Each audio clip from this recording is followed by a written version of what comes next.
So before we get started with the video, the actual video, I'm going to do a quick little introduction of what I'm actually going to be doing here and what the point of this is. It's kind of just a photo walk, walking around the mall, taking some photos with the model, and we're gonna see what we get. So enjoy. All right, so here we are for the first photo walk. I have on my nice little North Face, plus a hoodie underneath because it's freezing out here. So today we're going to be taking pictures at the mall, specifically the Philadelphia Premium Outlet that is nearby my house. I've shot this location a few times before, but not super recently. I do have a model, aka one of my friends, that's going to be posing for today. Rebel T6 is the weapon of choice. I'm probably not going to use the kit lens. I'm probably going to use the, I have it in here. Oh no. The young 50 millimeter, because primarily just gonna be doing some portrait stuff, nothing too crazy. So I love a good 50, 1.8. I don't have 1.4 because I'm broke. And yeah, so let's get to it. All right, so now this is Dimitri from the future talking now. So I was just walking around this little courtyard area here outside the mall, trying to find some few shots that I could just warm up with real quick to get myself in the mood, I guess you could say. Then we come up with this capture of this loft sign. It's kind of cool how the leaves or the tree branches are kind of sticking up almost like kind of creepily in the bottom, but nothing too serious there. It's kind of bad photo. Then we get this one, which could have been interesting, but I think I blew it out too much on the left side, top left side with the ISO. It kind of looks ugly and washed out.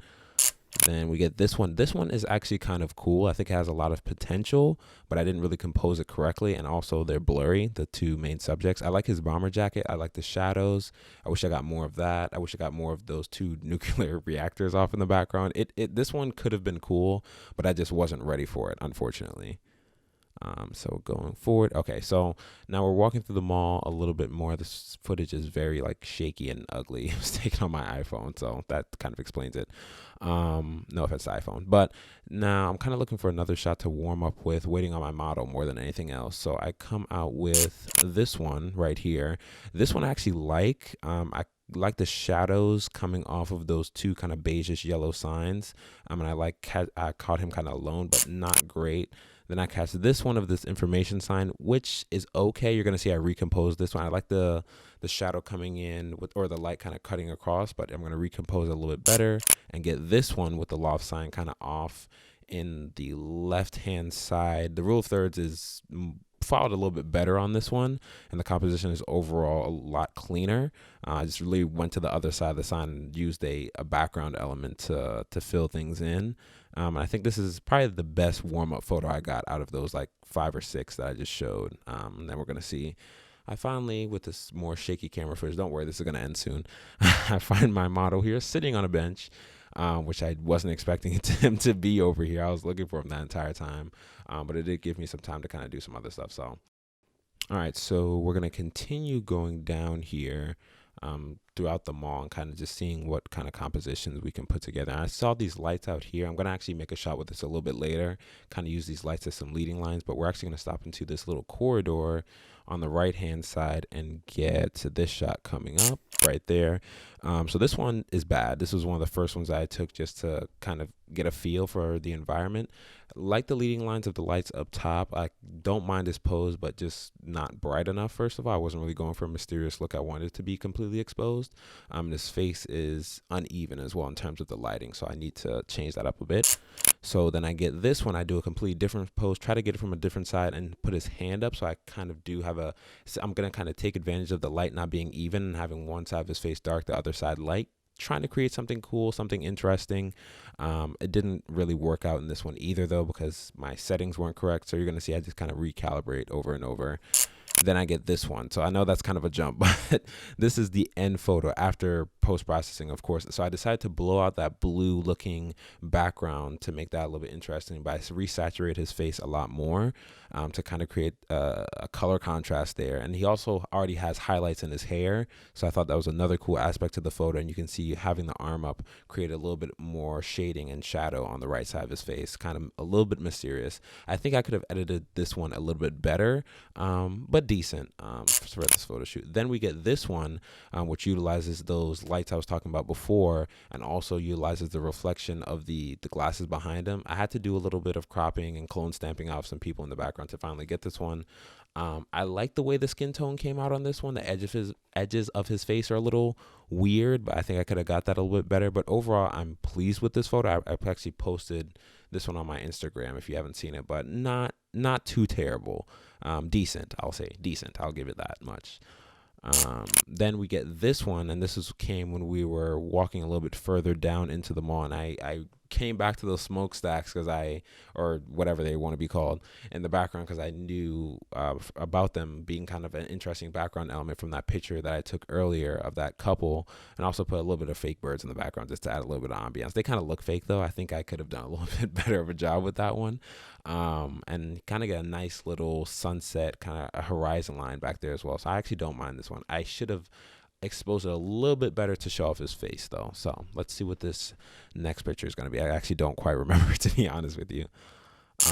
Okay, this one. So this came when the sun was actually pretty much going down, and we were using kind of like the signs from different stores as our main lighting source. And we came near Hagar, if you know that menswear store, and I had him sit down on a bench, and there's some lights bleeding in from other places, and I decided to go a little bit more heavy on the edit on this one, because I thought the way the light was hitting his face, I thought I could do something cool. So a lot of Photoshop work in this one, a lot of editing to get this end result. I think this is more of a personal preference one. Like, you may like it, you may not. Me personally, I'm not the biggest fan of it, even though I did make it. It was more kind of like a test more than anything, but interesting. Then we get this one, which I do like. This came outside the window of an Urban Outfitters, I think, or something like that. And I had him just kind of stand with his back to the window, trying to get some of those shadows.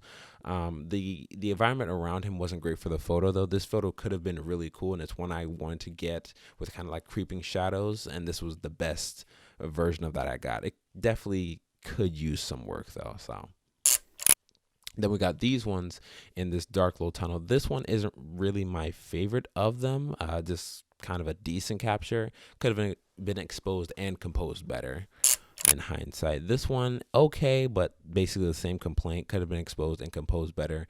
The gap in between these lights kind of annoyed me as well, because it kind of darkened the scene a little bit too much. Then we get this one, which is better, because I decided to just do the close-up. For me, a close-up is almost a lazy shot, because I know I can usually get them at least to look decent. So I decided to zoom in a little bit more on his face, show off the highlights in his hair again, like I did in that earlier photo. And overall, just I think a better composition on this photo. You're going to see the heavier edit, I think, in a second here.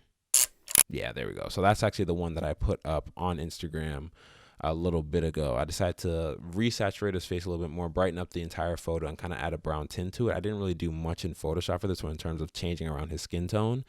For the most part, it was like a pretty straightforward Lightroom edit. And what you're seeing in these pictures is, this is the first time I did like a photo walk like this, and this is the first time I went out and shot in a little bit. Not to bring up excuses, but that's why a lot of these pictures I think look kind of subpar. I think I could have done a lot better on many of these, if not all of these. But I wanted to show it to you to show the development and growth of my photography as I'm starting to get back into the swing of things. So, yeah. This one I actually really enjoy. We got this one in the food court, and I just had him sit at a table, something really basic. I like the background behind him with the blues and some of the deeper colors, and I put a decent amount of effort into editing this one skin tone wise, because this one looked ugly before. I wish I had saved the before version. But you see, I really brought up his skin color a lot more in this one, and just overall the lighting in the scene, because it was pretty dark. Don't show off his hair highlights as much as I should have, but a decent portrait, I'd say. Not too terrible. This one is my favorite one, actually, from the entire day of shooting. So this one actually came next to like a furniture store, I guess you could say, that had these lights kind of bleeding outward. They weren't originally red, but I changed the tint of them to be a deeper red. I also used split toning in Photoshop to kind of get to enhance that effect as well. Then contrasting that with the neon blue sign. This is actually the same neon blue sign that I took a picture of at the beginning of this video when I was doing some warm-up shots, if you guys remember that.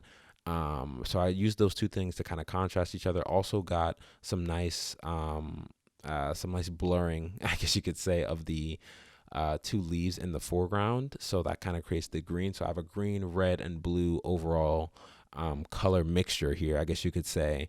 And I think it's interesting. I think his skin kind of got lost because I tried to do so much with the colors, his skin tone that is, but I think it may have been worthwhile. Let me know what you guys think, but I overall like that photo.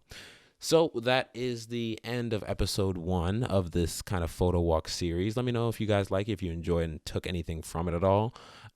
If you did, then I'll keep on doing them and I'll kind of tweak this for me a little bit. I think I could have gave myself a little bit more time to talk about each of these, but I was trying to kind of be quick.